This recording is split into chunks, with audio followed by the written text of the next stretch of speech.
We're both named Perry, which is very interesting. Both spelled, he says, incorrectly, and we're both Asian, and so that's very strange. So when people are calling for Perry on set, you know, I don't know who they're asking for half the time.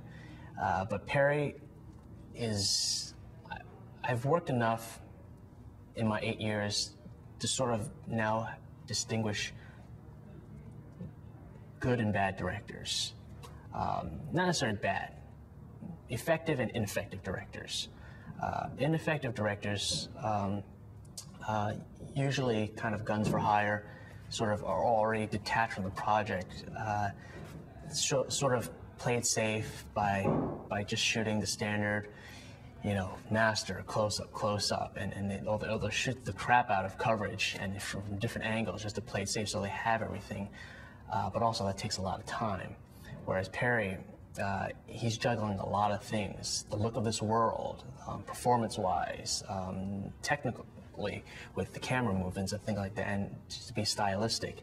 And the more effective directors that sort of have their stamp on a film, and the directors that I've worked with that I've had a lot of fun with are more towards where they're actually the writer and director, where that gap is sort of bridged because they instantly know, they're not second guessing themselves. Where sometimes, you know, the DP will say, hey, what about we do a shot, you know, with them separate, and then he already has the, you know, instead of mulling it over and playing around with it and wasting time, he already knows that, you know, for the characters of Jackie and Mouse being best friends, I want them always in the same two-shot until at the end when they have a fight, I want to shoot them separately, and they have their own coverage to sort of, you know, something that the audience won't be evidently, you know, pick up right away, but it's subtle enough, little things like that. And I get urinated twice on in this movie. In the future, people pee different colors.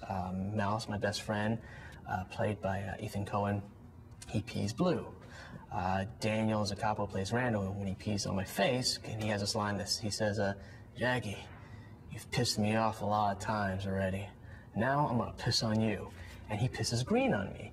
And just the subtlest things, like it was all the urine was in a water bottle with a hole punched in the top of the bottle.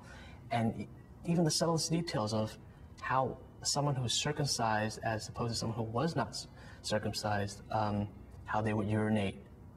Those details, Perry says, I want the hole bigger because Randall's uncircumcised. You know, just stuff like that. The subtlest of things he's got down, and the look of it, and it just saves time, and it just goes to show that he knows what he's doing. You know, sometimes he'll set up shots, and I'll be like, I have no idea where he's going with this, but I see that he's excited and he knows what he wants. And we had this, last night we just shot this great shot where I'm, for the first time, basically holding a gun in my hand and about to commit probably the biggest crime of my life, and sort of making that left turn as opposed to a right turn in my life in one of these crossroads. And I'm really deciding, and he just said, just stay there for a while because we have this intricate camera movement. And I'm like standing there and almost hyperventilating because I'm going, and it's like, it was a good, I would say, a minute before he calls cut. And then I'm asking, you know, the makeup artist, I'm like, what was the camera move? I couldn't even see it. And he has this crane that starts in front of me, then goes 360 and all around, and he basically wants the audience to be confused and discombobulated, kind of like how my character would be at that moment. And all of a sudden it lands behind me, still holding the gun, and I'm like, and you know, and he was just, after the shot, he was just so excited that he had got it because it was so intricate.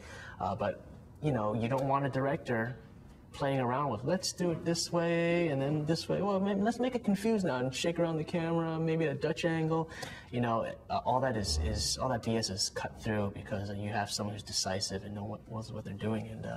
And for a first-time director, that's, you know, for a first-time feature director, it's very rare because, you know, you have a lot of people who have worked, you know, probably a lot longer than you in the business, who are giving you solid advice and saying, let's do this, maybe this, and he sort of knows what he wants, and which is really important.